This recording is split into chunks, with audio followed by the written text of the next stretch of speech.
Nomor lainnya ada yang mau ditanyakan? Yang tidak dimengerti kenapa jawabannya bisa yang seperti saya buat di dalam channel?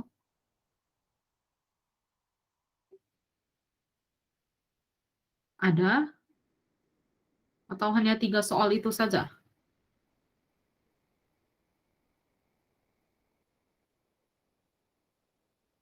Oke, berarti hanya 3 soal itu saja ya. Ya, mari kita lihat yang nomor 3 dulu.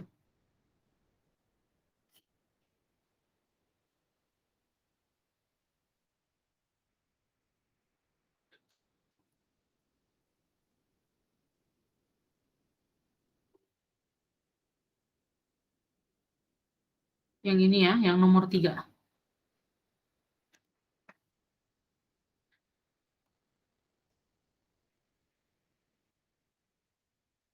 Kita lihat ke bacaannya. Climate change is not just bad for the planet and for our bodies. According to a new report, climate change is bad for our health too. Jadi di sini dinyatakan kalau perubahan cuaca itu perubahan iklim bukan hanya buruk terhadap planet dan tubuh kita, tapi juga bisa berdampak negatif bagi kesehatan.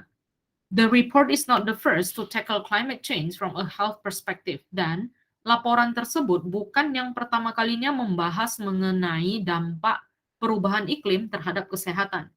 Earlier this year, a consortium on climate and health issued a report detailing the many ways climate change can negatively impact human health and well-being. Kalau dia katakan well-being di sini, sama seperti yang saya nyatakan 2 minggu lalu, itu menyangkut ke dalam fisik dan mental. Jadi termasuk ke semuanya ya, bukan hanya kesehatan secara fisik, tapi ya mental kita juga.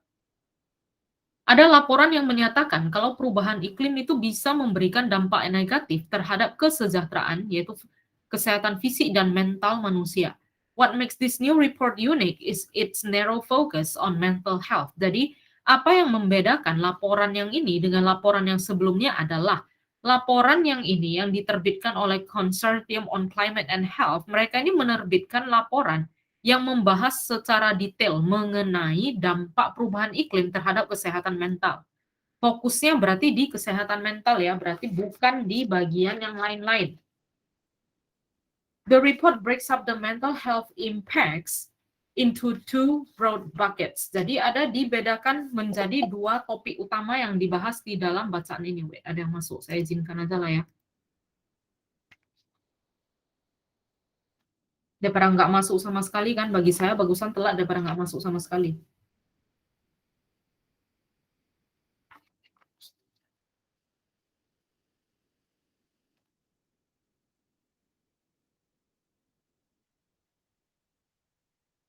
Oke, sudah masuk ya? Oke, gak ada lagi.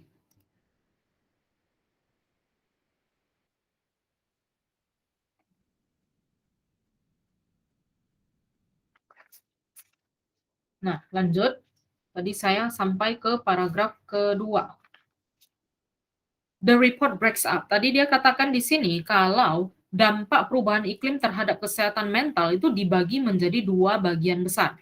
Yang pertama adalah yang akut dan kedua adalah yang kronis. Kalau yang akut itu misalnya terjadi akibat perubahan iklim tapi yang membuat orang terkaget-kaget. Tapi dia bukan dalam jangka panjang ya, misalnya seperti kebakaran, banjir, atau badai. Akut dengan kronis itu bedanya apa? Kalau akut berarti dia parah. Sekali kena tapi parah. Sedangkan kalau kronis, udah dalam jangka waktu yang lama dan perlahan-lahan itu menjadi semakin buruk. The more gradual ways that climate change can impact our well-being. Jadi kalau akut ini orangnya itu kaget. Shock itu kan berarti dia kaget ya. Sedangkan kalau yang kronis, mereka ini bertahap perlahan-lahan mempengaruhi kesehatan mental mereka. Well-being di sini yang kita bahas adalah kesehatan mental ya. It is important that we recognize that up to 40% of people, 40-nya di sini masih tetap disalah ketik.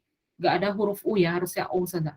It is important that we recognize that up to 40% of people who live through a disaster experience some kind of psychopathology. Psychopathology ini adalah penyakit yang berhubungan dengan mental. Di sini dibuat contohnya adalah anxiety, kegelisahan, berarti gangguan kecemasan, depression, mood disorders, bipolar depression, atau post-traumatic stress disorder atau PTSD.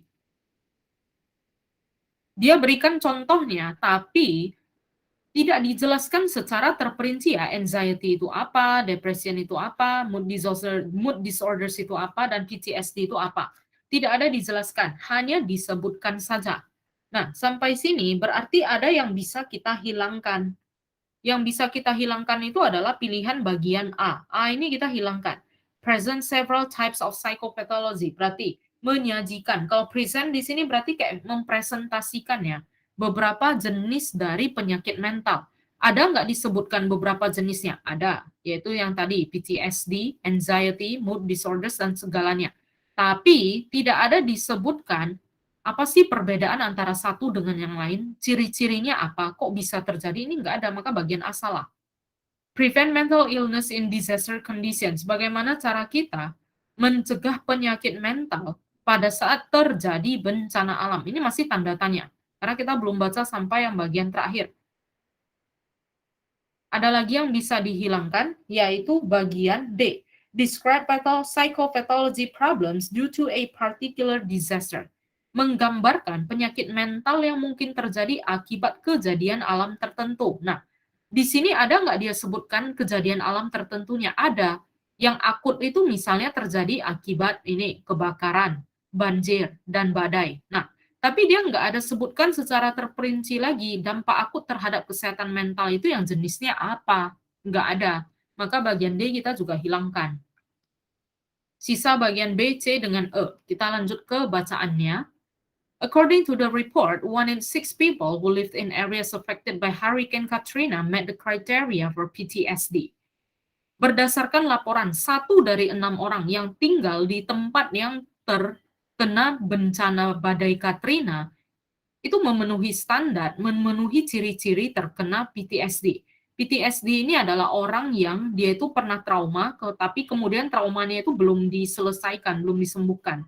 Jadi masih ada gejala setelah traumanya. Misalnya dia kaget kalau lihat ada kompor yang nyala, atau dia kaget pada saat ada petir, kayak gitu. Similarly, suicide and suicidal ideation more than doubled in those regions, and 49% of people developed an anxiety or mood disorder like depression.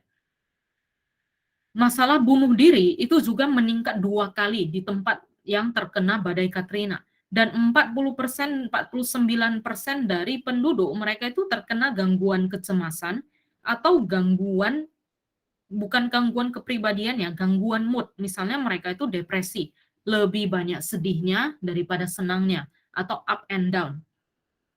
Tapi dia tidak ada jelaskan lebih lanjut ya, depresi itu apa, anxiety itu yang seperti apa, mood disorder itu yang seperti apa. Sampai sini nggak ada ya. The issue is not just disaster itself. Most of us can cope with a single source of stress. But in disaster situations, stressors multiply rapidly. Masalahnya bukan hanya pada saat ada bencana alam saja. Kebanyakan dari kita itu bisa bisa menangani satu sumber stres. Misalnya kamu stresnya itu sama ujian. Selesai ujian ya berarti kamu stresnya udah selesai ya. Tapi pada saat terkena bencana alam, di sini dikatakan stressors, penyebab stresnya itu bisa multiply rapidly, berarti berlipat-lipat ganda dengan sangat cepat. Sulit dikendalikan. You may have lost not just your home, but your job and perhaps even the broader community that you ordinarily relied on for support. Bisa saja orang yang berada di tempat bencana alam ini bukan hanya kehilangan rumah, tapi juga pekerjaan, atau bahkan mereka kehilangan komunitas yang biasanya memberikan dukungan pada mereka, misalnya seperti kayak tetangga atau teman atau rekan kerja gitu. And under climate change scenarios, it could mean that you are extirpated from your home permanently. Dan dalam masalah perubahan iklim, berarti kita itu kehilangan rumah secara permanen. Contoh misalnya kalau ada tsunami, rumahnya kan hilang. Atau ada gempa, rumahnya ambruk, berarti hilang secara permanen. Chronic effects are harder to envision but no less dangerous. Tadi berarti yang di atas ini dia ngomong yang masalah akut ya. Yang berikutnya itu adalah yang masalah kronis. Ini lebih sulit untuk digambarkan, tapi tetap saja berbahaya. As the climate continues to change, for example, many locations will be warmer for longer portions of the year. Karena perubahan iklim, maka ada beberapa lokasi di bumi ini yang dia akan menjadi lebih hangat dalam jangka waktu yang lebih lama. Anyone who has experienced this usually warm winter knows this firsthand. Orang yang pernah mengalami musim panas, musim dingin, tapi dalam kondisi yang tidak terlalu dingin, mereka itu biasanya tinggal di belahan bumi yang ini ya, yang lebih hangat jadinya. But if the weather gets too sticky, we tend to retreat indoors, making it harder, even in this digital age, to build and maintain much needed social networks. Tapi karena cuaca sekarang ini semakin lama semakin buruk, maka pada saat kita itu tidak bisa melakukan kegiatan outdoor, maka akan kita tarik menjadi kegiatan indoor, sehingga membuat orang lebih sulit untuk membangun komunitas sosial, untuk berinteraksi satu dengan yang lain. Walaupun sekarang ini udah digital age, zaman modern. Similarly, as temperature soars, studies suggest our tempers do as well, which can further threaten community cohesiveness. Dan juga pada saat suhu meningkat, maka ada penelitian yang menyatakan kalau emosi kita, tempers di sini berarti bukan kayak temperatur ya, tapi emosi kita, kemarahan kita itu juga meningkat, sehingga membuat kekompakan di anggota masyarakat itu bisa berkurang karena jadi timbul pertengkaran. Sampai di sini, terus kita mau hilangkan yang mana lagi? Bagian sisa B, C dengan bagian E. B, C dengan E. Yang bagian B, prevent mental illness in disaster conditions. Ini tidak ada disebutkan di bacaan ya, not given. Nggak ada disebutkan caranya bagaimana kita bisa mencegah penyakit mental pada saat terjadi bencana alam. Terus yang bagian C, this explain a particular impact of climate change, menjelaskan dampak spesifik dari perubahan iklim. Particular impact of climate change yang dia jelaskan di sini bukan hanya satu dampak saja, tapi kan banyak ya. Di sini kan dia ada sebutkan kalau kita bisa kehilangan pekerjaan, rumah, dan komunitas di sekitar kita. Jadi bukan hanya satu, tapi dia ada sebutkan banyak. Selain itu, kenapa kita nggak bisa jawab C? Karena dia ada sebutkan banyak, tapi nggak ada dijelaskan lebih lanjut. Maka sisa jawaban yang bagian E. Persuade people to maintain social network among disaster victims. Nah, yang ini dari mana bisa kita ketahui? Dari kalimat kata but sampai ke bagian social networks. Yang artinya apa? Pada saat kita itu nggak bisa berinteraksi secara langsung, maka ada kemungkinan kita itu bisa melakukan interaksi sosial melalui digital. Kalau di sini berarti social media, maka jawabannya adalah E. Untuk yang nomor 3, jelas atau ada pertanyaan?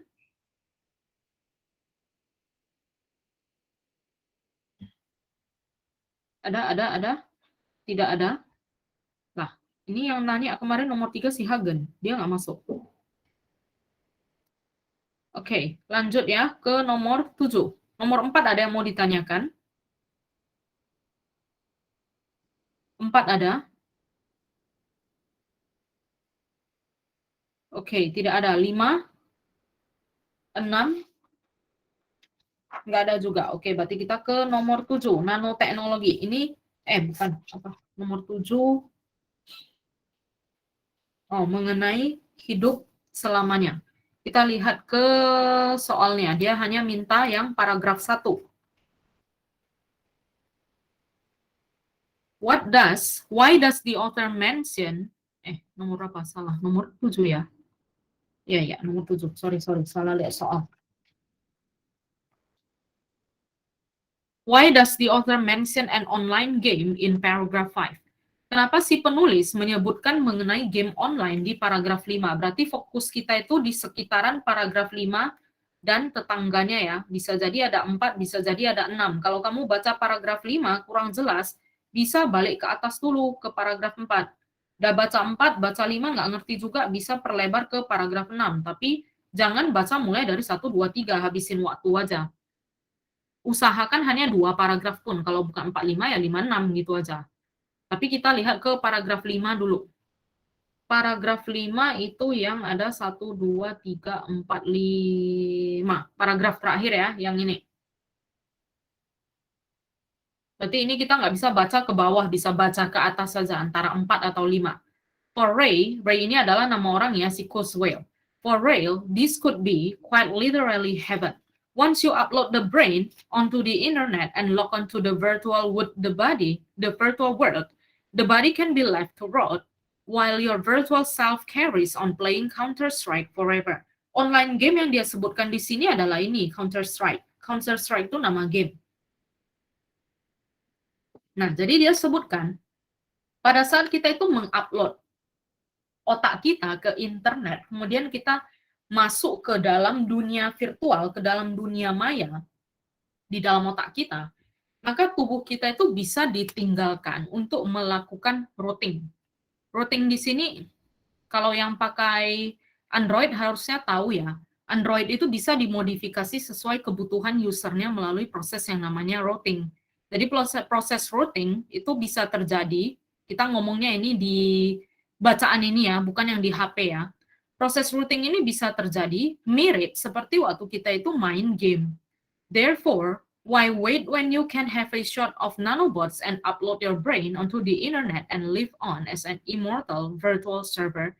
Jadi apalagi yang harus kita tunggu pada saat kita itu udah bisa mengupload otak kita ke internet dan kita itu bisa hidup selamanya di dunia maya ya, bukan di dunia asli ya.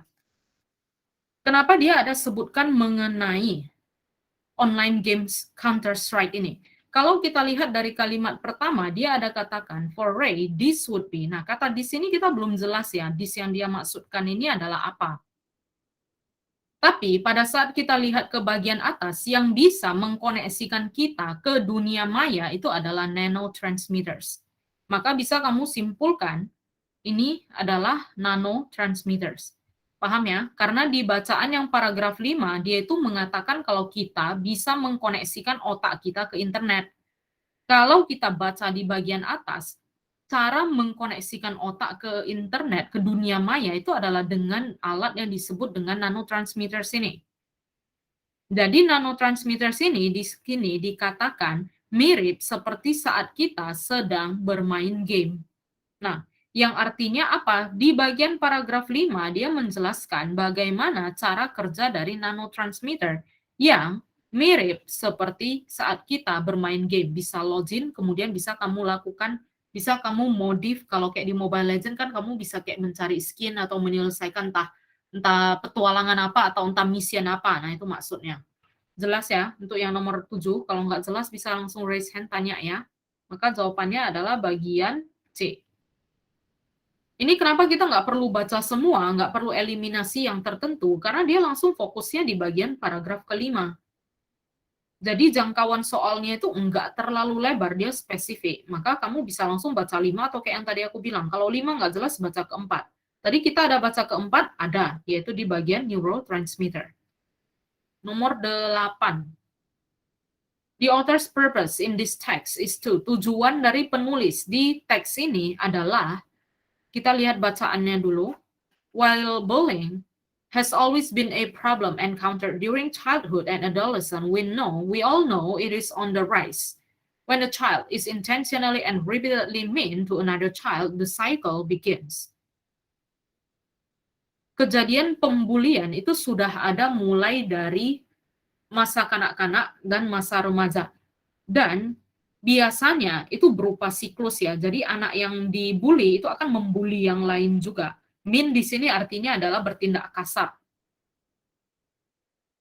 Bullying occurs on the playgrounds, at lunch, in the cafeteria, in locker rooms, even over the phone. And now that so many children have access to the latest technology, the problem has become even more prevalent. Pembulian ini bisa dimulai dari mana saja ya, misalnya kayak di playground atau pada saat makan siang, di kantin, di ruang loker, kalau sekolah Indonesia kayaknya nggak ada ruang loker, atau bisa melalui handphone, melalui chat, atau melalui telepon.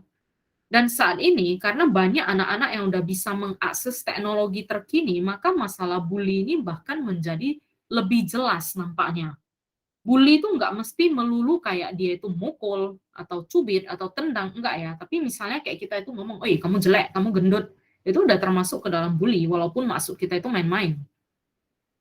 Enter the newest room, cyberbullying, where children and teens whereby children and teens deliberately use digital media to disseminate false, embracing, or just plain mean messages or pictures about one person to others. Newsroom cyberbullying itu maksudnya adalah tindakan pembulian yang dilakukan lewat sosial media dan biasanya dilakukan oleh anak-anak atau remaja yang deliberately dengan sengaja menggunakan media digital untuk menyebarkan berita-berita hoax yang salah, mempermalukan, atau hanya sekedar mengirimkan pesan atau gambar yang kasar ke seseorang atau ke banyak orang lain. Cyberbullying can occur via text, email, Facebook, Twitter, or other social media outlets. The American Academy of Pediatrics, pediatrics itu adalah pediatri, kesehatan anak-anak, call cyberbullying the most common online risk for all teen. Ini kayak yang tadi aku bilang, jadi pembulian lewat media online itu bisa terjadi dari chat, email, kalau email kayaknya jarang deh sekarang. Facebook, Twitter, dan bisa juga melalui Instagram atau sekarang itu yang lagi ngetop adalah TikTok dengan YouTube. Jadi, cyberbullying ini adalah hal yang paling banyak terjadi pada remaja. Studies have shown that between 25% to 45% of teens report being bullied online. Many kids report such treatment having occurred more than once. Dan parahnya katanya, antara 25% sampai 45% dari remaja mereka itu melaporkan pernah dibully secara online. Dan lebih dari sekali. Cyberbullying is affecting all ages, as even young children often have access to technology and the internet. Cyberbullying ini bukan hanya untuk orang dewasa, tapi bahkan anak-anak yang masih kecil, karena mereka itu udah punya akses ke internet dan teknologi. Children of all ages need to understand that the internet is not a safe place and there is a public forum. Anak-anak seharusnya memahami kalau internet itu dunia maya, itu bukan tempat yang aman dan di dalamnya itu ada berbagai jenis orang. And if you delete a message or photo, it actually continues to exist in cyberspace. Dan bahkan setelah kita post foto, kemudian kita hapus, itu masih tetap ada jejak datanya. Also, many teens mistakenly think they will not get caught if they bully someone online, or that such behavior is not that big a deal. Dan masalahnya adalah banyak anak remaja yang berpendapat kalau misalnya mereka itu membuli orang secara online itu nggak akan ketahuan. Atau kan cuma secara online ya, nggak langsung tatap muka, maka bukan masalah yang besar. All parents need to discuss internet safety and the problem of cyberbullying with their children. This is especially important for tweens and teens, as they spend much of their time online. Orang tua harus mendiskusikan, menjelaskan mengenai keamanan internet dan masalah dari cyberbullying itu pada anak-anak mereka.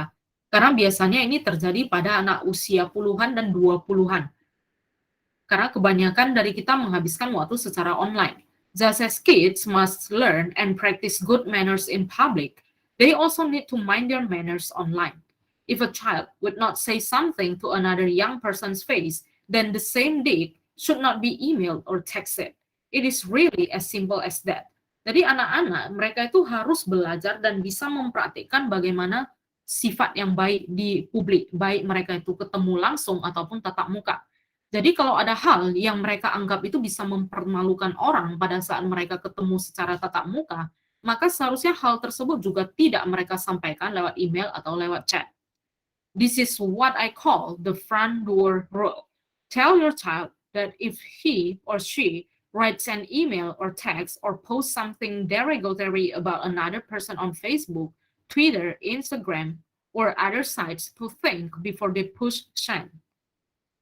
Nah, maksudnya di sini adalah kita harus berpikir dulu ya sebelum kita mengirim sesuatu pada orang lain. Jadi anak-anak itu harus diberikan pemahaman kalau sebelum mereka post sesuatu atau mengirim direct message pada orang lain, mereka itu harus pikir dulu boleh atau enggak, baru pencet send. Kalau enggak boleh berarti jangan di-send. If they would not want to post the information on their front door for family members and all the neighbors to see, they should stop, think, and change or forget about the message. Kalau misalnya ada hal yang tidak bisa mereka sampaikan kepada anggota keluarga karena dianggap memalukan, dan itu bukan hal yang bisa dilihat oleh tetangga atau teman atau siapapun, maka mereka harus melupakan hal tersebut supaya tidak di-send. Yang mempermalukan di sini maksudnya bukan mempermalukan diri sendiri ya, tapi mempermalukan orang lain. Misalnya kayak dia itu mau nyebar aib teman, itu harus dipikirkan dulu, boleh atau enggak. Ya pasti enggak boleh sih, tapi namanya anak-anak kan. It could hurt someone more than they realize and could also be forwarded on to hundreds, thousands, even millions of others. Kenapa? Karena pesan yang berisi bully tersebut bisa dikirim dari satu orang ke ratusan, ke ribuan, bahkan ke jutaan atau ke seluruh dunia. Niatnya cuma satu post bully saja, tapi akhirnya di-forward dari satu orang ke orang lain, ke orang lain, ke orang lain, yang pada akhirnya bisa menyebabkan apa? Kematian. Karena orang bunuh diri. Nah, tujuan dari bacaan di atas sini adalah apa? Kalau misalnya kita jawab bagian A, make people realize that the number of bullying is increasing. Ini yang salah ya, karena kita nggak tahu apakah sekarang angkanya itu dia terus-menerus meningkat atau enggak. Maka bagian A tidak. Teach children their messages may still be available in cyberspace. Memberitahukan pada anak-anak kalau pesan yang mereka kirimkan itu masih tetap ada tersisa di dunia maya. Nah, ini ada disebutkan di dalam bacaan, tapi tidak secara detail ya. Hanya dikatakan kalau misalnya kita itu post sesuatu, terus kita delete, delete itu kita ngomongnya delete, delete, delete, tapi bahasa Inggrisnya itu adalah delete ya. Kalau ada kita kirim, ada kita post, kemudian kita hapus, itu masih tetap ada jejaknya di cyberspace, di bagian sini. Mana tadi ya? Ada aku lihat cyberspace. Hmm, ini baris keberapa tadi? Ini tadi aku ada lihat. Nah, itulah ya. Jadi kalau misalnya kita mempost sesuatu, kemudian kita hapus, katanya tetap ada jejaknya. Ini, di sini ternyata. It actually continues to exist in cyberspace. Nah, kemudian ada nggak dia sebutkan lanjutannya apa-apa saja? Cyberspace ini bagaimana? Kok bisa tetap ada di sini padahal sudah kita delete? Nah, nggak ada dijelaskan, maka bagian B nggak bisa juga. Walaupun ada disebutkan, ingat ya, kita itu bukan fokusnya cuma yang ada disebutkan, tapi kita juga berfokus ke apakah ada dijelaskan lebih lanjut gitu. Inform parents and children the consequences of bullying on the internet. Menginformasikan kepada orang tua dan anak-anak dampak dari pembulian di internet. Nah, kalau yang bagian C, dia ada sebutkannya ke anak-anak dan ke orang dewasa, kira-kira pembulian di internet itu bentuknya ada apa-apa saja dan dampaknya itu ada apa. Cara mencegahnya itu ada seperti apa-apa saja. Maka bagian C ini mungkin bisa benar. Bagian D, educate people that bullying may take place in various social media outlets. Kita itu mengedukasi orang supaya orang tahu kalau tindakan pembulian ini bisa terjadi di berbagai sosial media. Nah, sekarang masalahnya people di sini kan dia ada sebutkan parents dan children dan teenagers, adolescent. Ini terlalu umum, maka bagian D tidak. Yang Eko, notify adults and children to learn and practice good manners. Notify itu berarti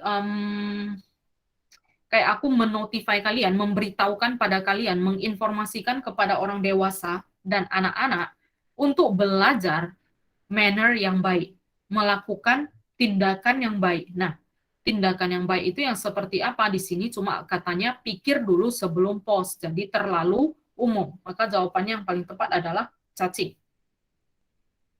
Itu untuk nomor 8. Ada lagi pertanyaan yang lain? Nomor 9 ada, 9, 10. Ini karena kemarin libur, jadi banyak yang nggak mengirim ke saya, tapi nggak apa-apa. Jadi kalau ada yang mau ditanyakan, boleh ditanyakan dulu. Saya kasih waktu 1 menit untuk mikir mau nanya yang mana.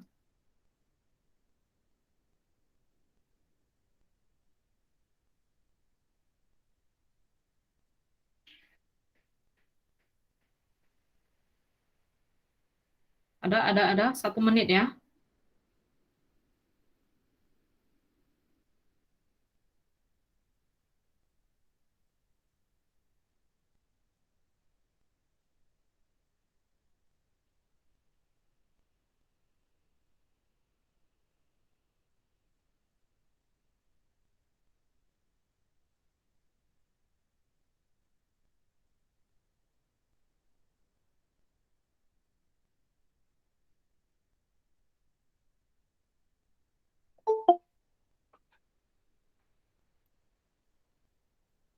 Oke, konsekuensi yang ada disebutkan di dalam bacaan.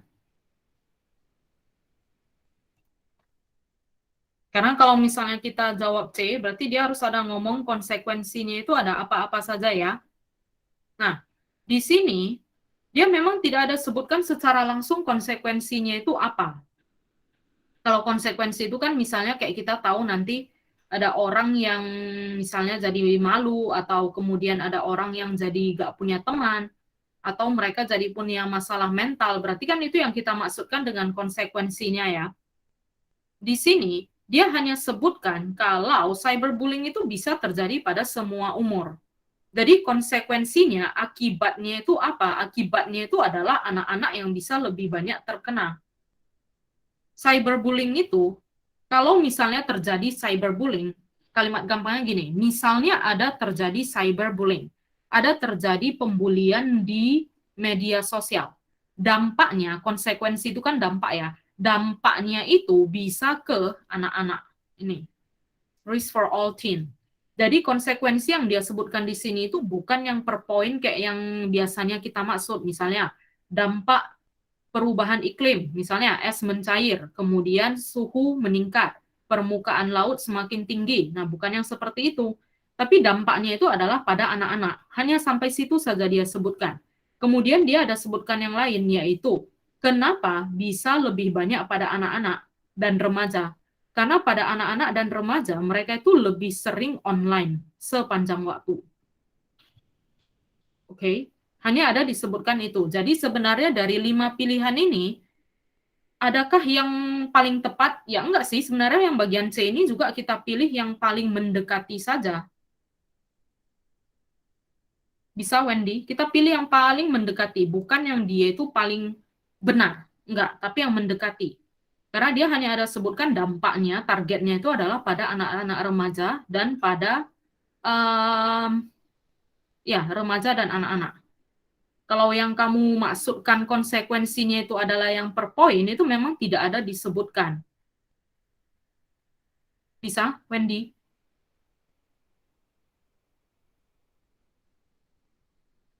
Untuk yang nomor 8, ada pertanyaan lain lagi? Ini bagus ya, kalau nggak ngerti langsung ditanya ya. Kalau nggak ada, kita mau lanjut ke nomor 9. Hagen, nanti aku ulang yang nomor 3 sama nomor 7 ya. Bentar ya.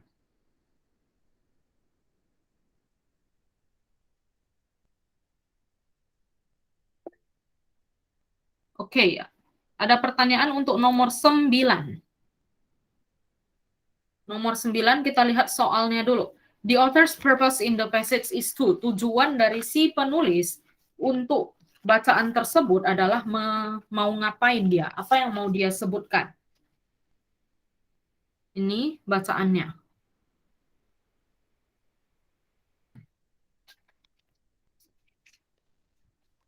When Louisiana Governor Bobby Jindal touts the state's job market and the New Orleans Mayor Rail Nagin sells his city as one of the best places to ride out recession. Recession ini adalah resesi ya, yaitu penurunan ekonomi. Artinya daya beli masyarakat, daya jual belinya itu menurun. It is not just routine butteries. In the midst of the severe nationwide downturn, the Louisiana economy is holding up better than most. Jadi wali kota, gubernur dari negara bagian Louisiana ini, mereka ini dia memerintahkan penjualan dari sebuah city, penjualan dari sebuah kota untuk menangani masalah resesi. Jadi perekonomian di kota Louisiana ini jauh lebih baik daripada kota-kota di sekitarannya. It is a role reversal from a few years ago when Louisiana was one of the country's weaker states financially following the destruction caused by Hurricane Katrina.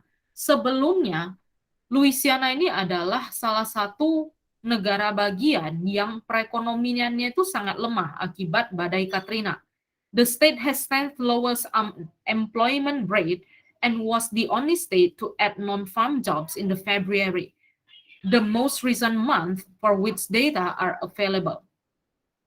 Negara bagian tersebut memiliki has the 10 lowest unemployment. Unemployment ini adalah pengangguran. Jadi memiliki tingkat pengangguran yang paling rendah dan merupakan satu-satunya negara bagian yang memiliki pekerjaan di bidang bukan pertanian dan peternakan. Sales tax collections in New Orleans have risen close to levels seen before Katrina. Sedangkan pengumpulan pajak penjualan di New Orleans ini meningkat sebelum terjadinya Katrina.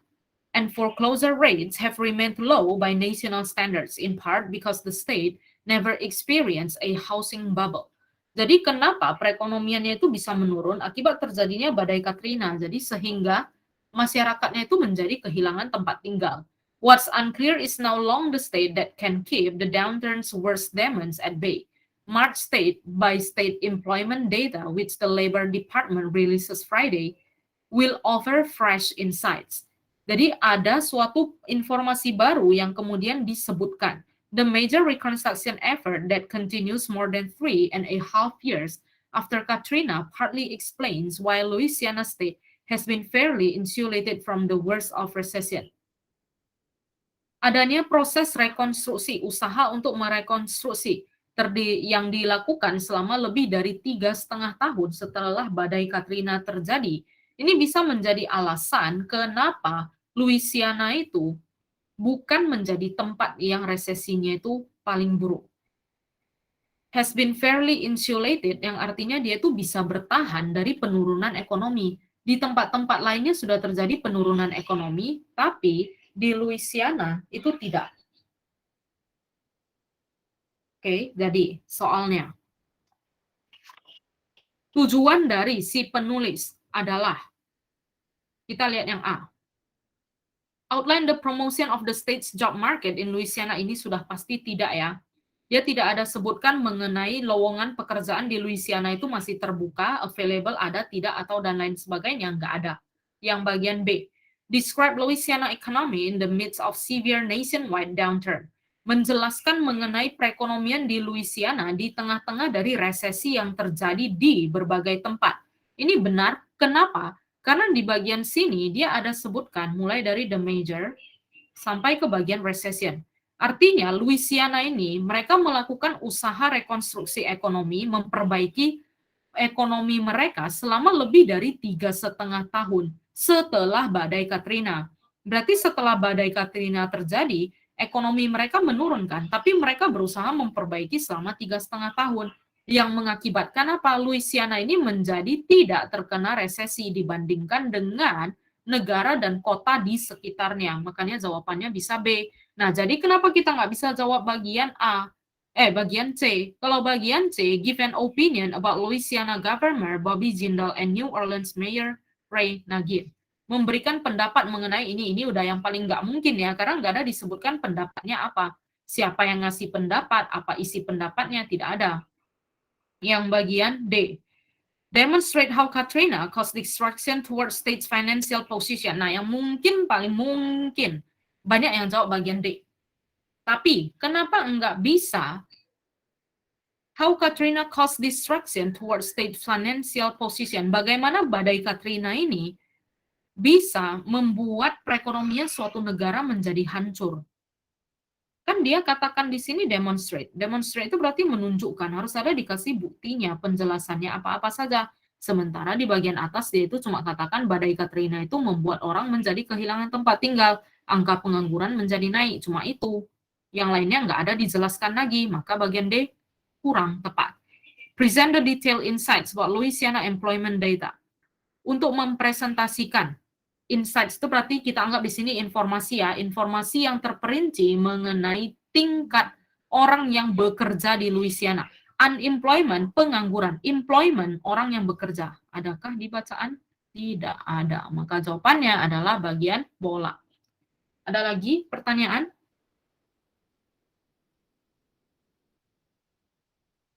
Ada? Bagi yang mau bertanya, kalau misalnya rasa nggak enak mau langsung di kolom chat sini, bisa langsung nanya ke private chat saya. Atau kalau misalnya nggak ada telegram saya, bisa invite sekarang ya. Eh, Username saya ini.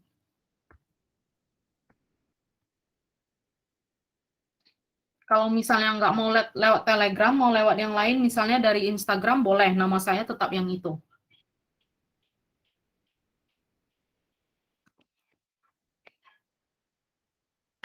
Ada lagi pertanyaan yang lain? Sebelum aku balik ke nomor 737. Kalau ada pertanyaan, langsung tanya ya. Daripada kalian duduk 2 jam tapi tidak mendapat apa-apa kan?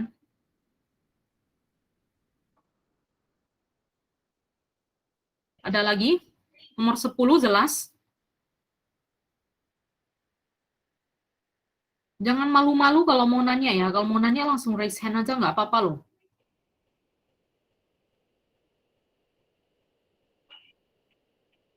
Jangan berpikiran kalau aku nanya, nanti Lawsonnya marah. Kalau aku nanya, aku malu.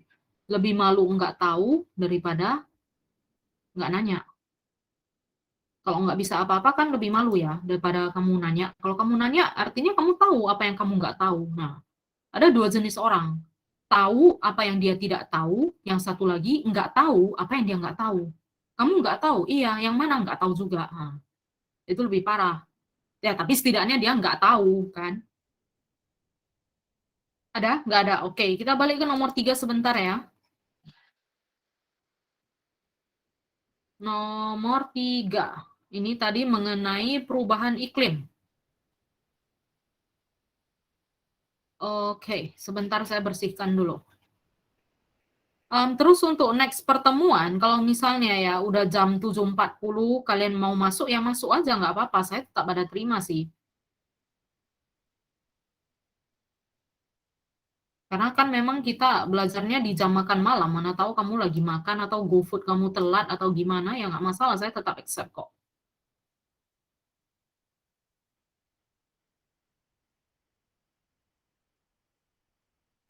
Oke. Kita lihat ke bacaannya. Tadi pilihan jawabannya ya. Kita langsung ke pilihan jawabannya dulu. Biasakan kita selalu baca soalnya. Jadi tadi saya nggak bacakan soalnya lagi karena kan kalian udah kerjakan. Berarti kan udah baca soalnya dulu. Untuk yang bagian A, present several types of psychopathology. Psychopathology ini adalah penyakit mental yang berhubungan dengan mental. Nah, kalau dia katakan present di sini, berarti dia presentasikan, berikan penjelasan. Apakah ada penjelasan yang dia sebutkan di dalam bacaan? Misalnya, depresi itu ciri-cirinya adalah ini, dan ini. Anxiety, gangguan kecemasan itu gejalanya adalah A, B, C, D per poin atau per paragraf. Nggak ada. Dia hanya ada sebutkan ini loh penyakitnya. Lebih lanjutnya ada? Enggak ada. Maka bagian A kita buang dia ke dalam rawa-rawa. Terus yang bagian B, prevent mental illness in disaster conditions. Bagaimana mencegah penyakit mental pada saat terjadi bencana. Ada nggak dia sebutkan mengenai bencana di sini? Ada. Ini. Tapi ada nggak dia sebutkan bagaimana cara kita mencegah penyakit mental kalau ada kondisi bencana alam? Misalnya terjadi bencana alam, supaya kamu nggak stres, supaya kamu nggak depresi, maka lakukanlah ini, dan ini. You can do this, bla bla bla bla bla bla to prevent mental illness. Nggak ada juga. Jadi nggak bisa. Bagian C, explain a particular impact of climate change. Menjelaskan dampak terperinci. Ini bagian C tadi aku lihat banyak yang jawab bagian C ya. Menjelaskan dampak terperinci dari perubahan iklim. Nah, sebenarnya kalau kamu lihat di bagian sini, ada nggak dia jelaskan secara terperinci? Di sini kan berarti dia itu jelaskan mengenai masalah iklim yang ada hubungannya dengan kesehatan mental ya. Nah, tapi juga nggak ada dijelaskan dampaknya itu sebenarnya apa. Yang ada disebutkan itu cuma bisa terjadi misalnya seperti depresi, bisa gangguan kecemasan, bisa perubahan mood. Tapi secara terperincinya apa ini enggak ada. Yang bagian D, describe psychopathology problems due to particular disaster. Untuk menggambarkan masalah penyakit mental yang berhubungan dengan kondisi alam tertentu. Ada enggak? Ada, tapi enggak ada dijelaskan juga. Ini, di bagian akut dengan yang kronis tadi. Ini, di bagian acute impacts itu ada disebutkan, misalnya orang itu bisa terkena shock, bisa kaget kalau ada kejadian kebakaran, banjir, atau badai. Tapi bisa juga dari yang akut ini jadi kronis, makin lama makin parah rasa kagetnya dan bisa menyebabkan apa? Nah, nggak ada disebutkan.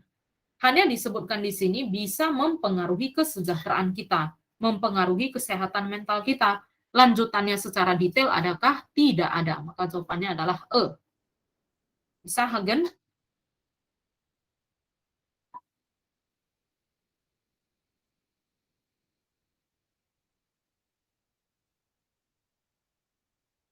Bisa dipahami ya? Oke, kita lanjut ke nomor 7. Nomor 7 tadi mengenai apa ya? Oke, Hagen tanya kok bisa persuade. Kenapa jawabannya bisa yang persuade? Persuade people to maintain social network among disaster victims. Nah, berarti di sini membujuk orang supaya mereka itu tetap melakukan interaksi sosial pada saat terjadi bencana. Jadi ada bencana alam, kemudian bencana alam ini kan pasti ada korbannya ya. Dari antara korban-korban bencana alam itu, mereka ini dibujuk supaya bisa melakukan interaksi sosial. Nah, kalimat yang ini dia ada sebutkan di bagian paragraf terakhir. Mulai dari kata but sampai ke bagian social networks. Kalau mau lebih panjangnya lagi sampai ke bagian akhir sini juga bisa. But if the weather gets too sticky, we tend to retreat indoors. Pada saat terjadi perubahan cuaca yang terlalu ekstrim, kita itu kan pasti akan melakukan kegiatan indoor yang nggak mungkin lagi badai di luar kamu main sepak bola pula kan? Kan nggak mungkin. Kalau misalnya kita itu sudah melakukan kegiatan secara indoor, maka otomatis kita itu akan lebih sulit melakukan interaksi sosial secara langsung, tapi bisa dilakukan secara digital. Walaupun sulit, tapi tetap bisa. Oke, similarly as temperature soar, dan pada saat suhu itu meningkat, suhu bumi meningkat, makin panas, maka emosi kita itu juga cenderung naik. Coba misalnya kamu lagi panas, lagi kepanasan, jalan misalnya dari jalan bulan sana menuju ke Pitagoras, mau les. Udah panas sampai ke tempat lesnya diganggu kawanmu pula. Jengkel kan? Naik darah kan, langsung senggol bacok. Jadi emosi kita yang semakin meningkat ini kemudian bisa mengancam kekompakan komunitas. Nah, mengancam kekompakan komunitas, misalnya mengancam kekompakan di suatu lingkungan masyarakat. Akibatnya mereka itu jadi sering bertengkar karena orangnya jadi hot temper. Di sini maksudnya adalah ini ya, hot temper itu berarti dikit-dikit marah, kayak gitu. Kenapa bisa jawabannya persuade? Karena di sini dia ada sebutkan to build and maintain much needed social network. Jadi walaupun sulit, tapi kita itu tetap harus melakukan ini interaksi sosial. Untuk apa? Supaya komunitas kita itu tetap kompak, tidak terancam kekompakannya. Itu alasannya kenapa bisa eco. Bisa, Hagen?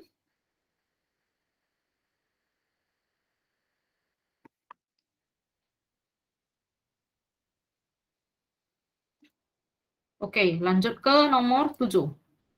7. 7 tadi mengenai apa ya? Oh ya, 7 yang mengenai ini. Langsung dia sebutkan di paragraf 5 ya. Jadi ini yang tadi aku buat, maksudnya kayak gini, kalau misalnya kita udah baca secara spesifik di paragraf 5, tapi nggak ketemu jawabannya, udah kita bisa up satu paragraf ke paragraf 4. Udah baca 4, tapi nggak ngerti juga, jangan naik ke 4 lagi, tapi turun ke paragraf 6. Karena kalau kita baca lagi ketiga, kedua, ke satu, ya ujung-ujungnya semua bacaan kita bacakan. Jadi supaya mempersingkat waktu, menghemat waktu, tenaga, dan pikiran, maka kita langsung singkatkan aja. Nggak dapat di paragraf 5, up ke 4. 4 nggak dapat, turun ke 6. Kebetulan di bacaan ini, paragraf terakhir itu adalah paragraf 5. Dia nggak ada paragraf 6, maka ini nggak bisa.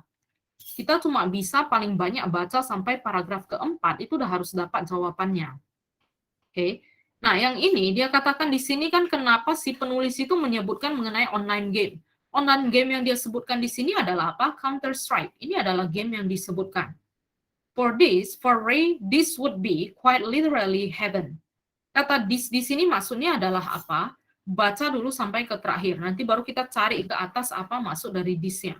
Once you upload the brain onto the internet and log onto that virtual world, the body can be left to rot while your virtual self carries on playing Counter-Strike forever. Maksudnya adalah gini, pada saat otak kita itu, isi otak kita di-upload ke dalam internet, ke dalam dunia maya, kemudian kapanpun kita itu bisa login ke dalam untuk mengakses memori kita, maka badan kita itu kan jadi nggak terpakai ya. Nah, badan kita itu ngapain? Badan kita itu akan melakukan routing. Routing itu apa? Nah, kalau di Android, routing itu berarti kita memodifikasi si Android supaya sesuai dengan kebutuhan kita. Sama seperti kayak kita itu lagi main game. Kalau pada main game, berarti kan kamu bisa, apa ya, kalau di aplikasi kan ada istilahnya kita mau upgrade serinya, upgrade ke versi yang terbaru gitu.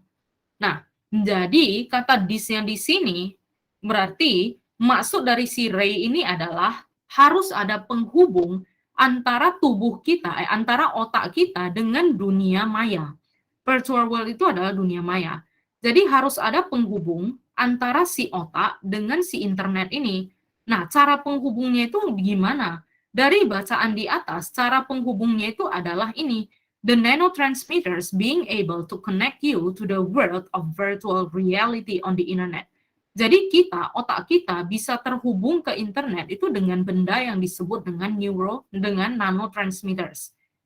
Jadi sampai sini dia kemudian katakan, kalau pada saat kita itu mengupload isi otak kita ke dunia maya, maka kita itu seakan-akan lagi bermain Counter-Strike. Kita itu bisa login, bisa log out. Berarti Counter-Strike ini sampai sini dia nyatakan mirip cara kerjanya seperti nanotransmitter. Cara kerjanya itu seperti nanotransmitter, bisa login, bisa log out, bisa di-upgrade, bisa di-downgrade. Nah, jadi jawaban yang paling mendekati itu adalah bagian C, menjelaskan bagaimana si nanotransmitter itu bekerja di otak manusia. Dia ibaratkan dengan bermain game, bisa login, bisa log out, bisa kamu upgrade. Seperti itu kira-kira. Bisa?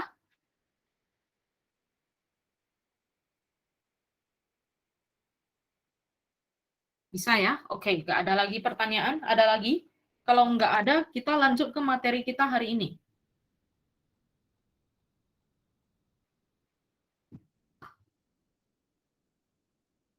Tidak ada. Oke, kita lanjut.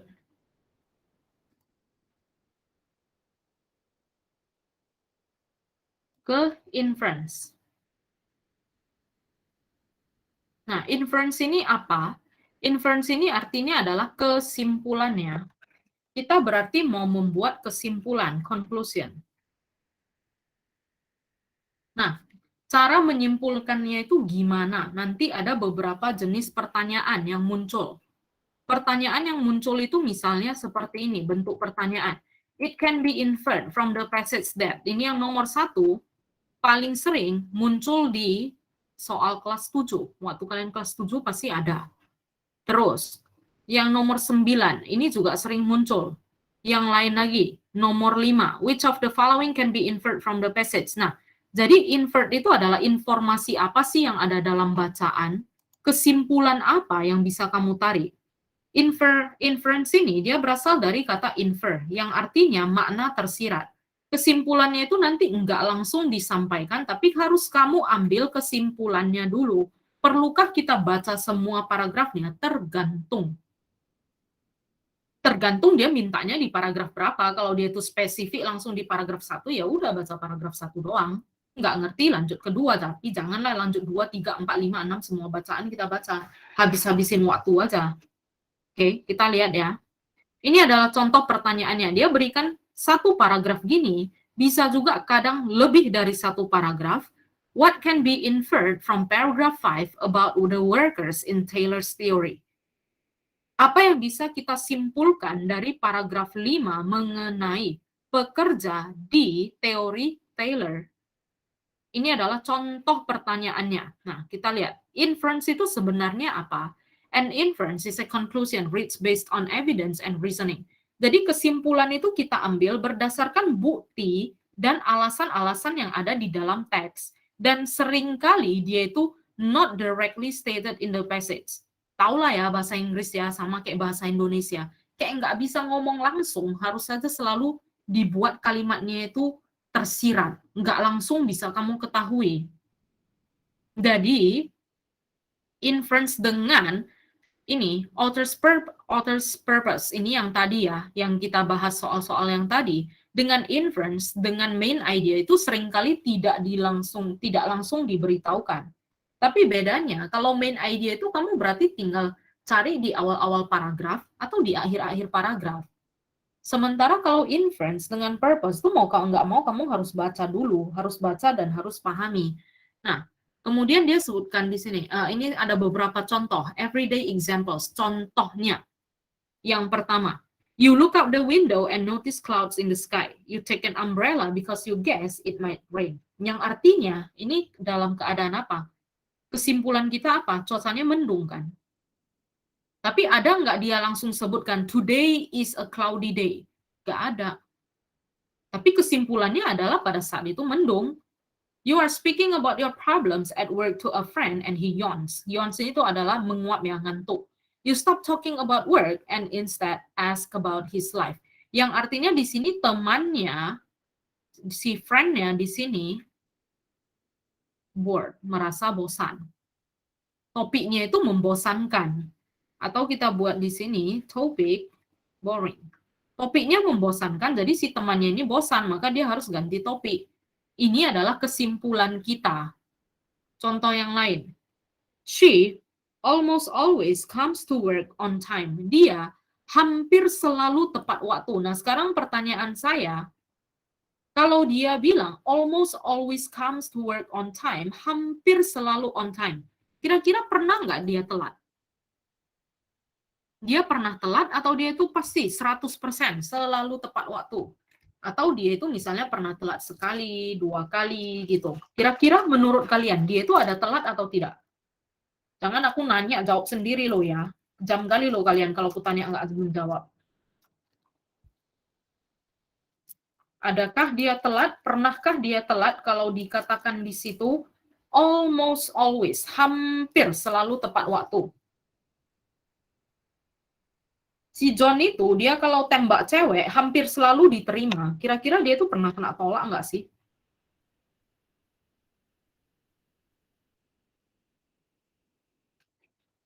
Pernah, benar. Jadi seperti kalimat yang ini, dia itu hampir selalu tepat waktu. Ya, dia pernah telat. Cuma lebih sering tepat waktunya. Oke, thank you Hagen, udah menjawab. Setidaknya aku nggak ngomong sendiri, jawab sendiri, tanya sendiri. Jadi kita bisa gantikan kata almost always di sini dengan kata sometimes. Kesimpulannya adalah apa? Dia itu kadang-kadang datang telat, tapi kebanyakan dia itu tepat waktu. Nah, kalau dia itu lebih sering tepat waktunya, artinya apa? Dia itu adalah karyawan yang bertanggung jawab, yang bisa dipercaya. Sampai sini, ada paham kenapa bisa jawabannya seperti itu? Jadi kalau misalnya sometimes-nya aku ganti jadi rarely. She rarely comes to work late. Boleh nggak? Boleh. Kalau aku mau buat dia itu sering tepat waktu. She often comes to work on time. Benar juga. She usually comes to work on time. Benar juga. Kalau yang namanya biasanya aku tetap tepat waktu. Ya, bisa aja kamu telat kan? Bisa ya? Paham ya sampai sini ya? Kita lanjut. Ini nggak gitu sulit lah. Purpose itu yang menurut saya bakalan lebih sulit. Contoh kalimatnya, an area of land is considered a desert if it receives less than 4 inches of annual rainfall.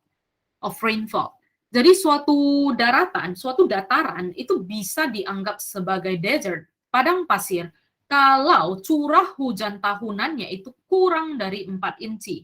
Kurang dari 4 inci. Kalau dia 3 inci, berarti jadi padang pasir. 5 inci bukan padang pasir. Paham sampai sini? Karena dia katakan less than, berarti kurang dari 4 inci. Kalau kita buat dia dalam kalimat matematika, berarti dia paling besarnya itu 4 inci. Di sini hujannya. Curah hujan kurang dari 4 inci. Maka Bisa saja di sini 3 atau 2 atau 1, 3,5, 3,756 sekian, bisa. Yang jelas adalah dia nggak boleh melewati 4. Oke, maka kalimat inference-nya bisa gini. Areas that receive more than 4 inches are not deserts. Tempat-tempat dataran yang curah hujannya lebih dari 4 inci itu bukan lagi padang pasir. Kenapa? Karena berdasarkan kalimat matematika yang kita buat tadi, kalau dia itu disebut sebagai desert, curah hujannya harus kurang dari 4 inci. Kalau sudah lebih dari 4 inci, maka dia bukan lagi hujan. Oke, lanjut. Nah, sekarang cara menentukan kesimpulan itu gimana sih? Kalau di sini terlalu umum sih menurut saya yang dia sebutkan di sini. Tentukan topik dan atau ide utama bacaan. Ya, ya kan nggak bisa selalu kita tahu main idea terus kita udah tahu kan apa kesimpulannya. Jadi ini terlalu, ya benar juga sih yang dia bilang. Cuma bagi saya ini terlalu umum, kurang spesifik. Jadi yang lebih spesifiknya itu adalah yang ini. Read the question and answer options. Selalu kalau dia soal reading, mau nanti dia itu panjang kayak pendek kayak selalu baca soalnya dulu. Selalu soalnya dulu. Jangan mulai dari bacaan. Anggap soalnya itu adalah cowok paling ganteng, cewek paling cantik yang pokoknya harus mulai dari sini lah, nggak boleh dari yang lain. Kemudian setelah kamu baca soalnya, lihat ke pilihan jawaban. Jangan soal bacaan jawaban, no. Soal jawaban bacaan. Jadi step one-nya itu, poin pertamanya adalah kamu harus lihat ke pertanyaannya dulu. Oke? Setelah kamu baca pertanyaannya, lihat ke pilihan jawabannya. Setelah kamu lihat pilihan jawabannya, baru baca ke dalam bacaannya. Itu pun sesuaikan ya dengan yang diminta di pertanyaannya. Kalau di pertanyaan dia mintanya paragraf 3, yo wes bacalah paragraf 3. Oke, kita harus berpikir secara milenial. Jangan dia minta paragraf 3. Karena saya rajin dan terhormat, maka saya baca 1 sampai 6. Oho, menghabiskan waktu saja itu. Nggak perlu. Jadi kalau dia minta 5, baca 5. Nggak dapat di 5, oke. Toleransi, baca ke 5, baca ke 6. Nggak dapat juga di 6, boleh baca ke 4. Jadi paling enggak yang kamu baca adalah 4, 5, dan 6. Kalau dia mintanya di paragraf 5 ya, tapi kan kadang ada kan soal yang nyebelin, dia itu minta di seluruh bacaan. What can we infer from the text? Ya kalau udah kayak gitu mau nggak mau harus semua kamu baca. Nggak bisa cuma 1 atau 2 paragraf. Nah, jadi ini kamu baca dulu di bagian sininya. From paragraph 2, it can be inferred that a mass extinction, ini ya, intinya adalah kepunahan massa. Oke, bisa terjadi kalau kapan? Yang dia tanya itu adalah mass extinction. Dia minta kamu baca dulu soalnya. Dah, soalnya itu kan dia minta invert, berarti kesimpulan. Nah, ada nggak kata kuncinya? Ada, yaitu ini, is due. Oke, kok salah? Ada nggak kata kuncinya? Ada, yaitu ini, a mass extinction. Berarti nanti di sekitaran sini kita harus cari yang ada dia katakan a mass extinction. Harus ada kata-kata ini. Atau yang mendekati inilah kalau nggak ada yang sama persis. Nah, poin berikutnya, reread the relevant section carefully. Baca kembali bagian yang ada hubungannya dengan soal ini. Baca kembali yang ada hubungannya dengan soal ini. Nah, kalau di sini kita lihat, dia kan ada sebutkan mass extinction itu 2 kali ya. Sekali, 2 kali. Nih, di sini 5, di sini 1. Nah, karena dia ada 2 muncul yang hampir mirip, maka kita baca semuanya. Baca semuanya dulu. Saya kasih waktu 2 menit untuk baca kalimatnya ini.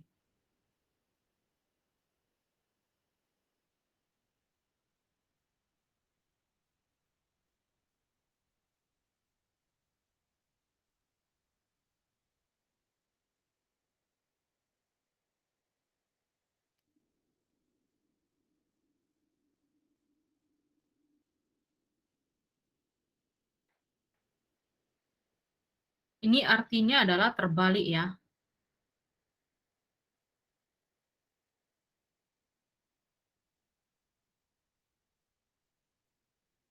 Kalau yang coincide samping ini artinya bersamaan.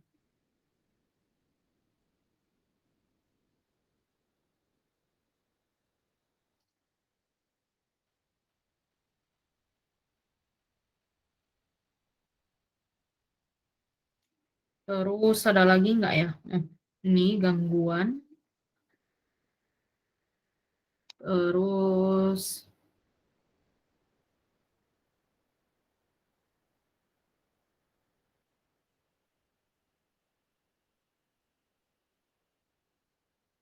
ini artinya saya terbuka, tapi di sini lebih cocok terjadi ya.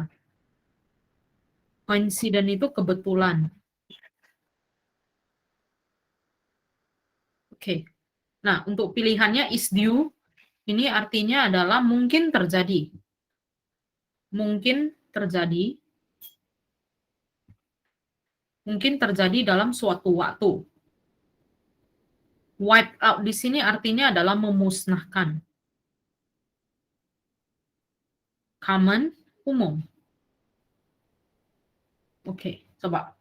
Sebelum kita masuk ke poin ketiganya, baca bacaannya dulu karena poin kedua, baca kembali kalimat yang ada hubungannya dengan soal.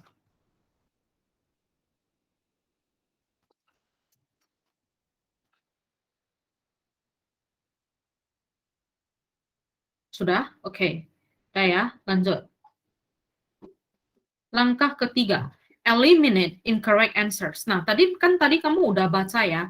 Udah ada soalnya, udah baca soalnya, udah baca pilihan jawabannya, dan udah baca bacaannya juga.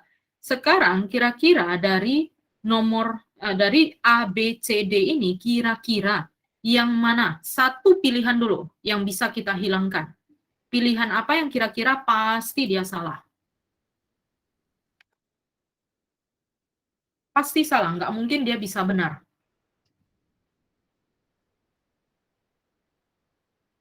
Dari A, B, C, D, kira-kira yang mana?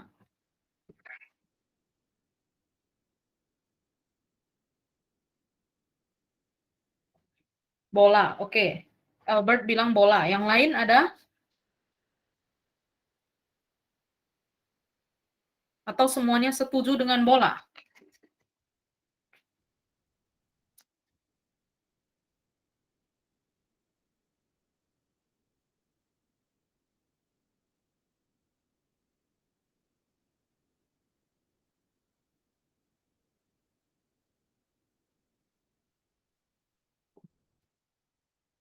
Ada yang lain? Nggak ada, cuma Albert yang menjawab saya.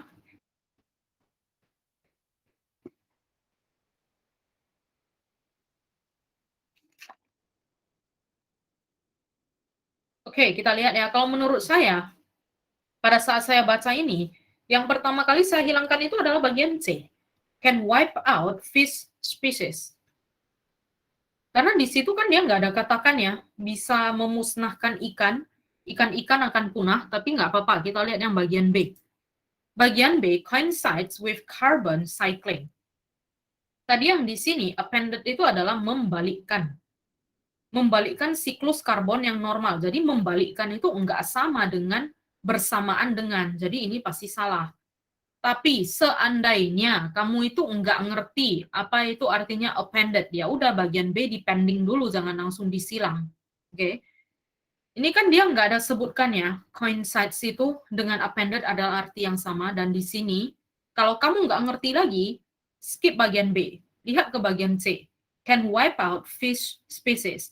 Bisa memusnahkan ikan. Di sini nggak ada disebutkan bisa memusnahkan ikan. Mungkin benar menurut logika kamu, tapi di bacaan not given nggak ada disebutkan, maka bagian C juga nggak bisa. B dan C ya. Tadi B yang disebut oleh Albert, bagian C yang saya bilang. Nah, sekarang kita sisa bagian A dengan bagian D. Dari antara A dengan D, kira-kira yang mana lagi yang bisa dihilangkan?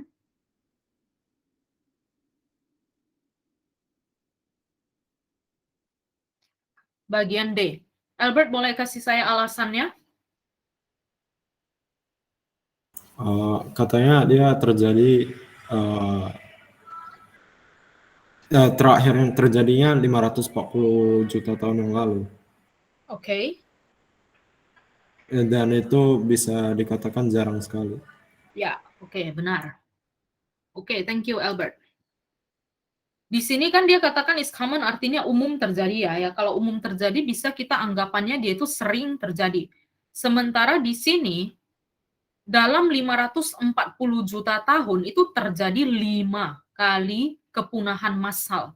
540 bagi 5 ini 108 tahun kan. 108 tahun sekali ini nggak bisa dianggap umum. Dan di sini pun dia katakan for about 100 million years, selama 100 tahun, 100 juta tahun. Jadi nggak bisa anggap is common. Bagian D salah. Maka sisa bagian A. Poin keempat, pilih jawaban yang tersisa. Ya bagian A. Maksud kalimatnya, a mass extinction is due, artinya apa? Kepunahan massal itu bisa terjadi dalam kurun waktu tertentu. Waktunya kapan? Nah, kalau di sini dia katakan 100 tahun. Sampai sini bisa dimengerti, adik-adik sekalian? Bisa diikuti? Ada pertanyaan? Kan nggak mungkin aku buat polling di sini mengertikah? Habis itu kalian pilih. Kita coba.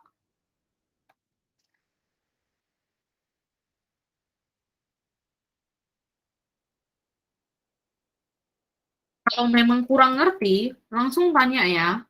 Jangan diam-diam aja loh.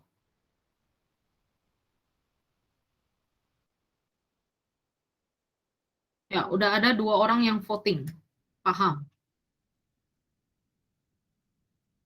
Udah ada 5. Kalau nggak mengerti langsung ditanya. Ada lagi?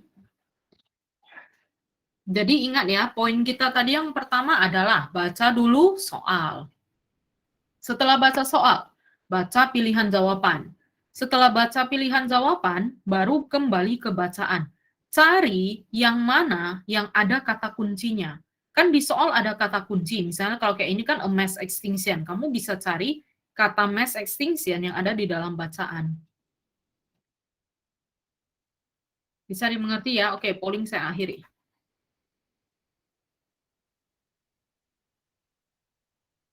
Oke, lanjut. Sekarang yang nomor 5. Ini. Aku buat lebih kecil sedikit.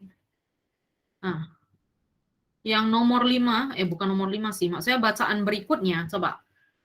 Yang ini lebih sulit ya, karena it can be inferred that, langsung bisa disimpulkan bahwa, nah nggak ada disebutkan di secara spesifik di bagian mana, dia cuma ada bilang paragraf 5. Ini adalah paragraf kelima, saya potong paragraf kelima. Berarti kamu harus baca semuanya. Ini paragraf kelima ya.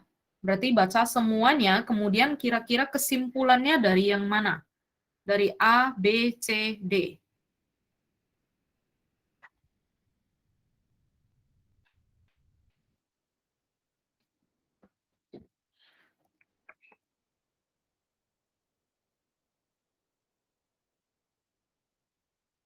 Kita buat pakai polling.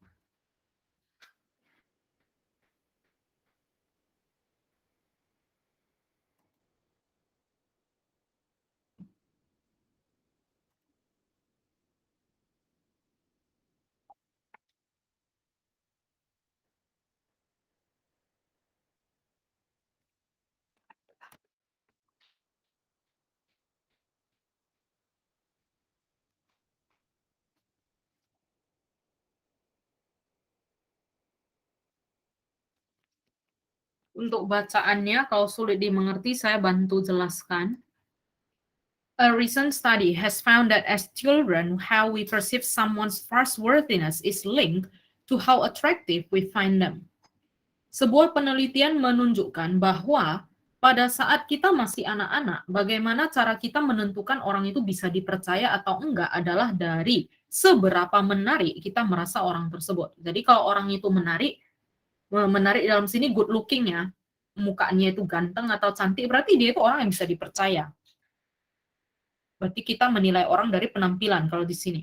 Our ability to make this trustworthiness judgment develops as we grow, becoming more consistent as we approach adulthood. And girls are better at it than boys. Jadi, cara kita menentukan seseorang itu bisa dipercaya atau enggak, itu berkembang. Semakin berkembang, semakin kita dewasa. Dan katanya, anak perempuan itu lebih bisa menilai orang daripada laki-laki. Many psychology studies have proven the existence of the so-called beauty stereotype. Jadi ada banyak penelitian, banyak studi mengenai psikologi yang sudah membuktikan kalau orang cantik, orang ganteng itu memiliki beberapa standar dan mereka itu memiliki beberapa keuntungan. Kalau dia katakan stereotype itu berarti adalah ciri-ciri orang cantik, ciri-ciri orang ganteng gitu ya. This describes the phenomenon whereby more attractive people are also considered to be smarter and more sociable. Ini, beauty stereotype ini kemudian menggambarkan suatu kejadian, yaitu orang yang penampilannya menarik, mukanya menarik, ini bisa dianggap sebagai orang yang lebih cerdas dan lebih pintar bersosial. To be attractive is to be treated better by your peers and preferred by newborn babies. Orang yang mukanya itu menarik, penampilannya menarik, mereka ini akan diperlakukan dengan lebih baik oleh orang seusianya dan juga lebih disukai oleh anak yang baru lahir. Jadi kalau kamu ingat di buku cetak kelas 10, What is Beauty? Apa itu kecantikan? Kan ada disebutkannya kalau ada penelitian yang menunjukkan kalau sekelompok bayi mereka itu diberikan foto orang-orang yang belum pernah mereka lihat. Kalau orangnya cantik, maka bayi itu akan melihat fotonya lebih lama. Kayak gitu. Jadi dari paragraf 5, kira-kira kesimpulannya adalah apa?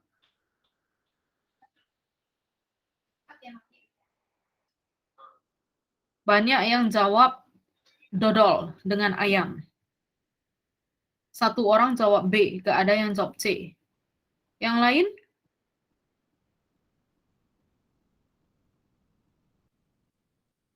Hati-hati ya dengan kalimat yang ini ya. Yang mana tadi? Yang boys. Girls are better at it than boys. Maksudnya bukan perempuan lebih bisa dipercaya daripada laki-laki, bukan loh ya. Tapi maksudnya di sini adalah perempuan lebih pandai menilai seseorang itu bisa dipercaya atau enggak. Dibandingkan dengan laki-laki, anak perempuan itu lebih bisa menilai orang, itu maksudnya. Jadi bukan dibandingkan dengan anak laki-laki, perempuan itu lebih bisa dipercaya. No, bukan seperti itu maksud kalimatnya.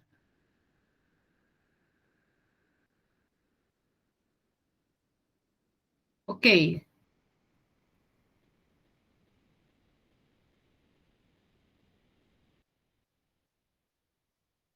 Hati-hati ya, bagian A dia sebutkan babies are especially perceptive of physical appearance. Bayi itu lebih tertarik pada kondisi fisik seseorang.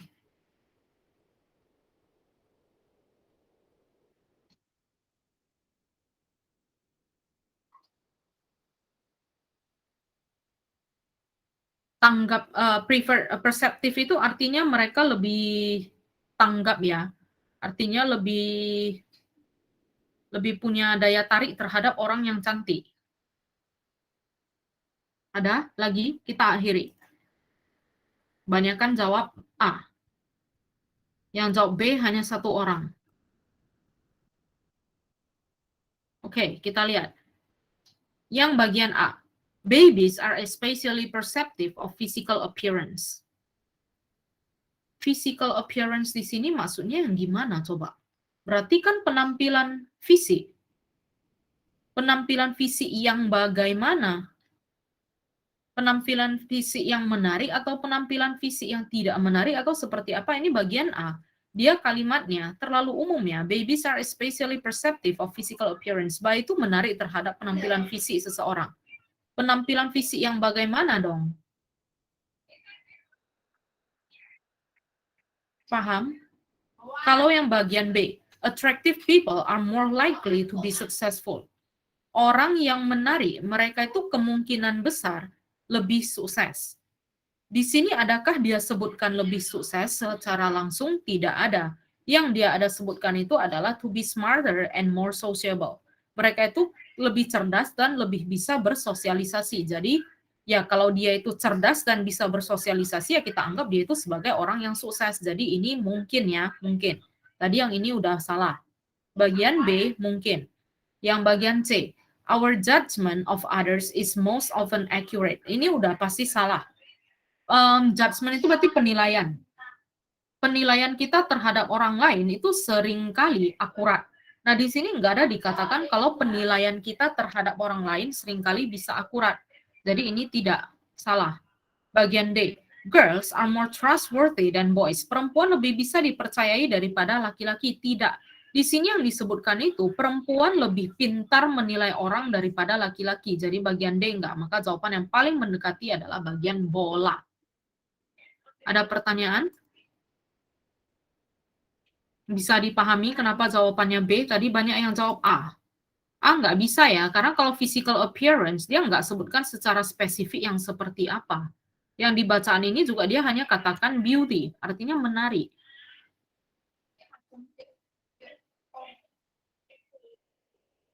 Bisa dipahami kira-kira?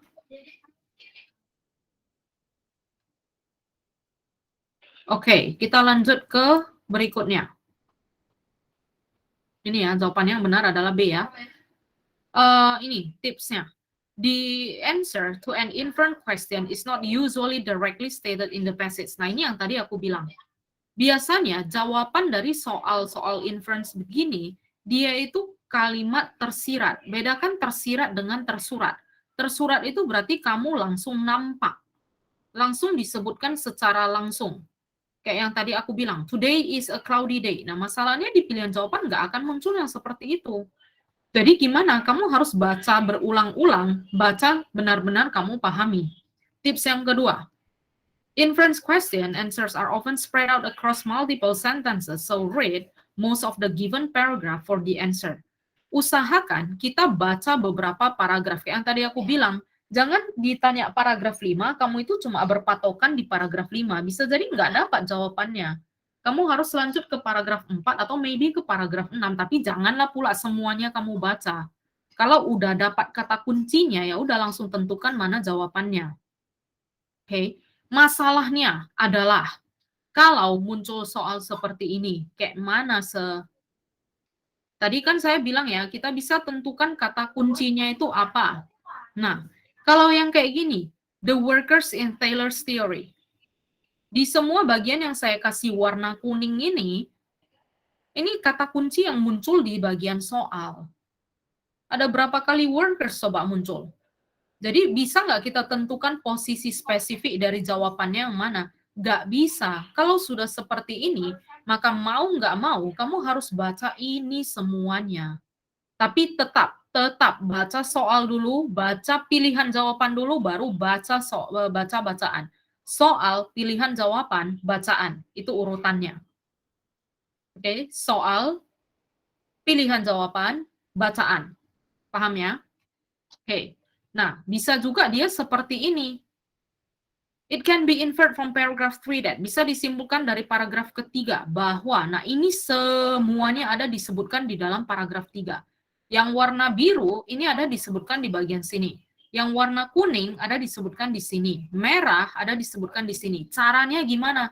Cari yang dia itu paling banyak dijelaskan. Sama kayak yang tadi saya bilang, yang ini, yang baby. Bagian A ada nggak disebutkan di bacaan? Ada, yaitu yang ini. Kalimat yang saya kasih tanda bintang. Ada disebutkan di bagian A, tapi dia ada jelaskan secara spesifik nggak di bacaan. Kalau nggak ada, maka nggak bisa. Gitu. Paham sampai sini? Sebelum kita masuk ke contoh-contoh soal lainnya, ada pertanyaan? 3 orang sudah menghilang. Ini kayaknya karena masih Imlek ya, banyak acara keluarga atau banyak PR. Ada yang mau ditanyakan? Kalau nggak ada, kita lanjut ke soal pemantapan.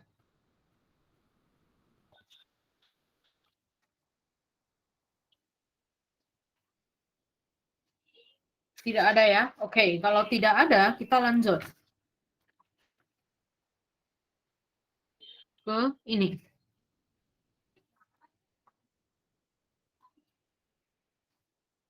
Oke, untuk soal pertama dulu, saya masukkan ke dalam, seperti biasa ya, ke dalam channel.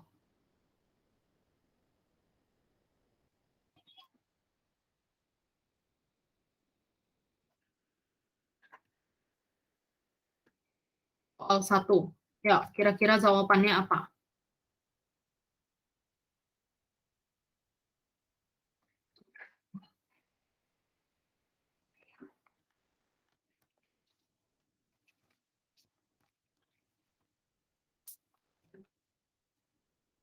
Ini gampang ya, nomor satu ya, paragrafnya juga singkat.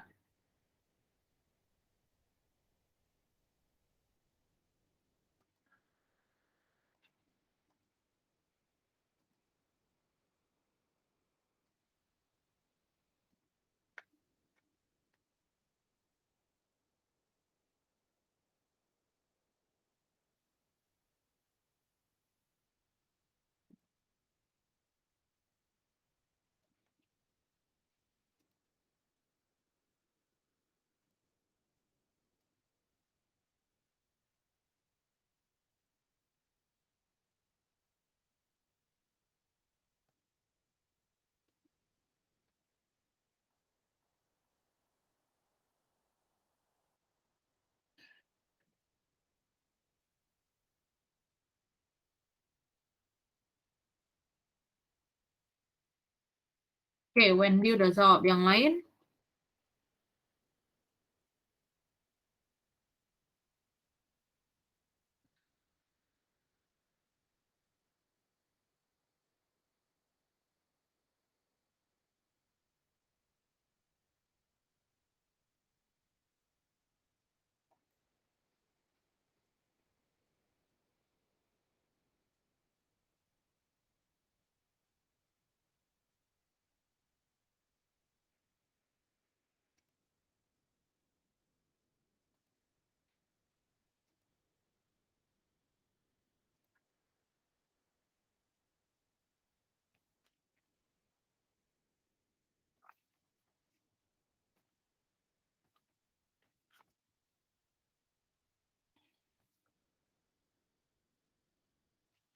Francis jawab B. Oh, Francis, kamu belum ada masuk ke dalam channel ya?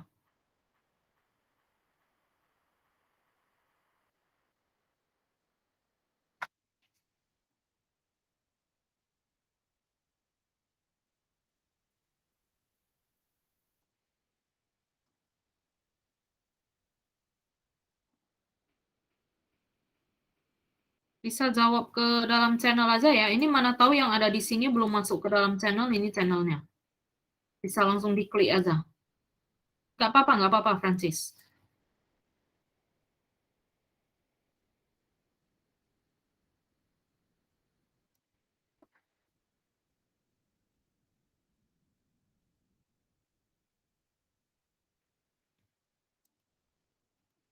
Oke, kita lihat ya.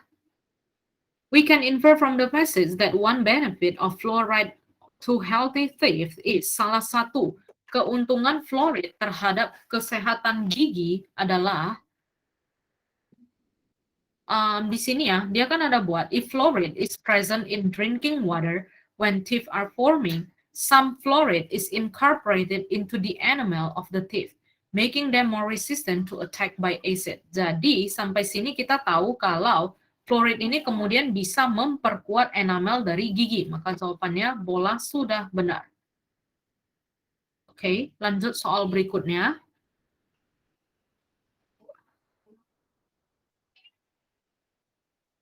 Ini panjang.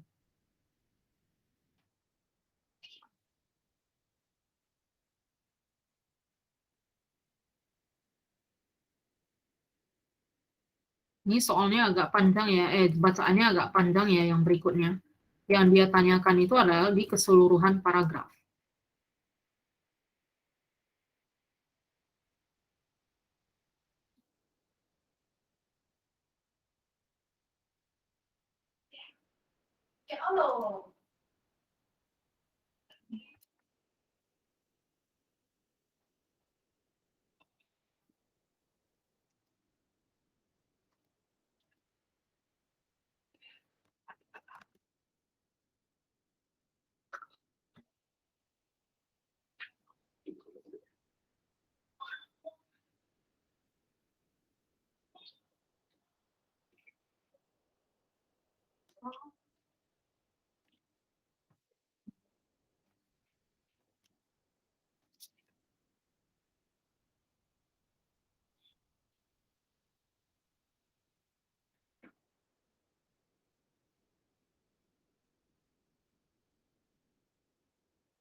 Jadi pokoknya konser. Bisa?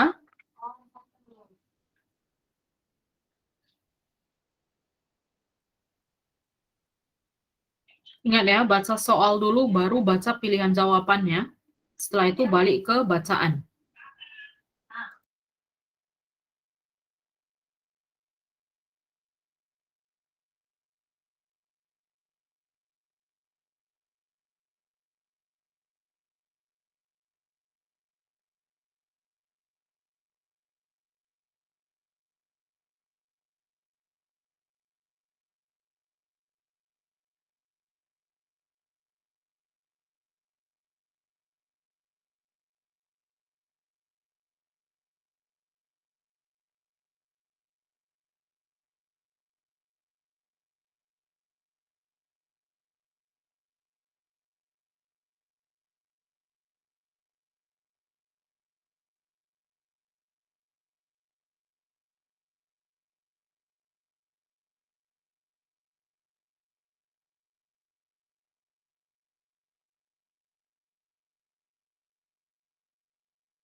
Saya bantu ya, coba fokus kalian itu di bagian paragraf 1. Saya bantu di bagian paragraf 1. Coba baca di bagian paragraf 1-nya. Kira-kira yang mana yang paling mendekati.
Oke. Yuk, kita lihat ya.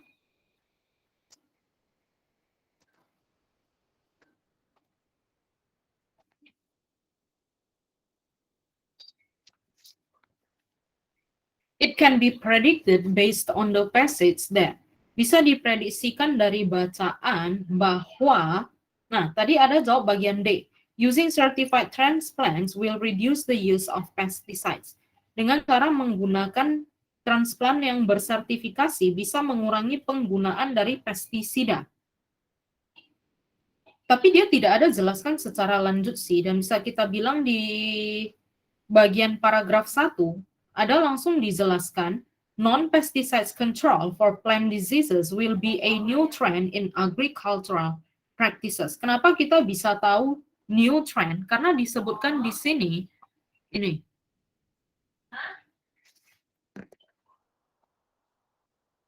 Di bagian kalimat pertamanya ya. With the increasing concern about use and misuse of pesticides in commercial agriculture and home gardens, more and more inquiries, berarti nanti akan jadi lebih banyak kan sekarang dan di masa depan. Maka ini yang bisa disebut sebagai new trend. Nih. Terus dia lanjut for organically grown commodities and received every year. Yang ini juga yang dilakukan setiap tahun menjadi tren terbaru. Bisa? Maka jawaban yang benar adalah bagian B, bukan dodol ya. Bisa dimengerti untuk yang ini?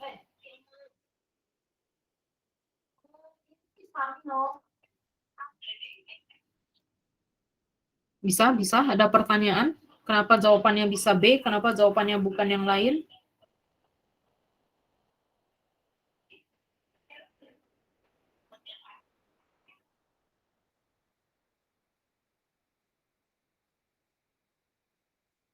Kalau yang bagian D, dia hanya sebutkan ini doang.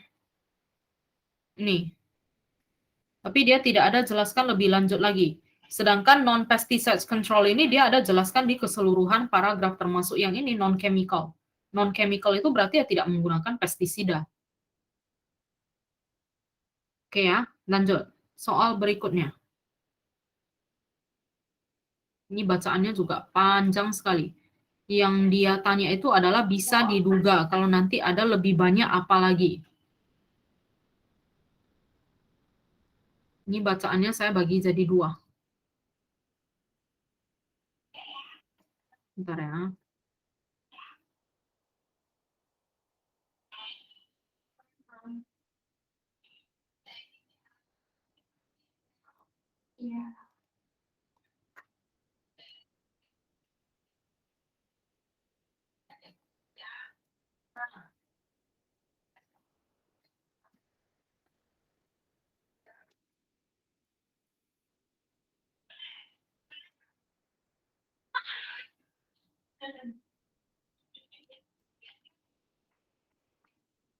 Nih.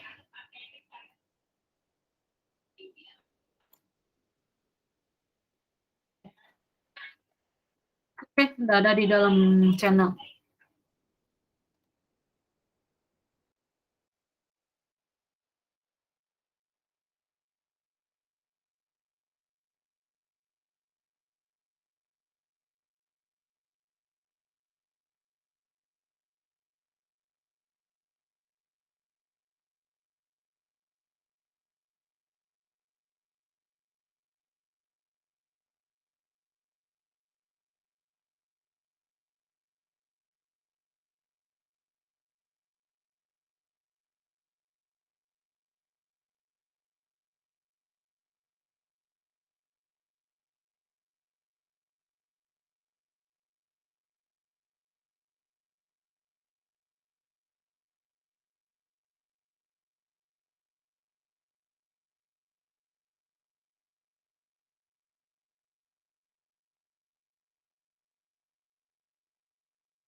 Oke, udah ada 3 orang yang jawab.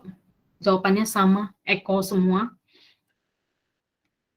Kita lihat ya. Modern di architecture is, ini the more-nya ada di bagian atas ya. Jawabannya dibuat Eko. The more modern the architecture is, the more efficient the energy use will be.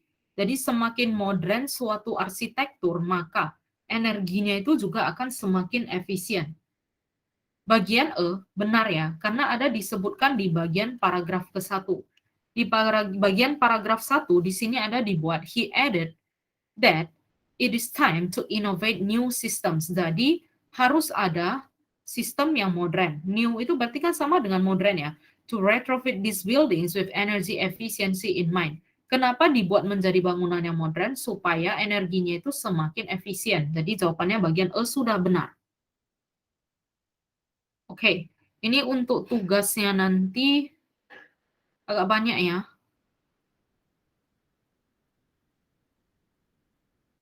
Mulai dari nomor 3, berarti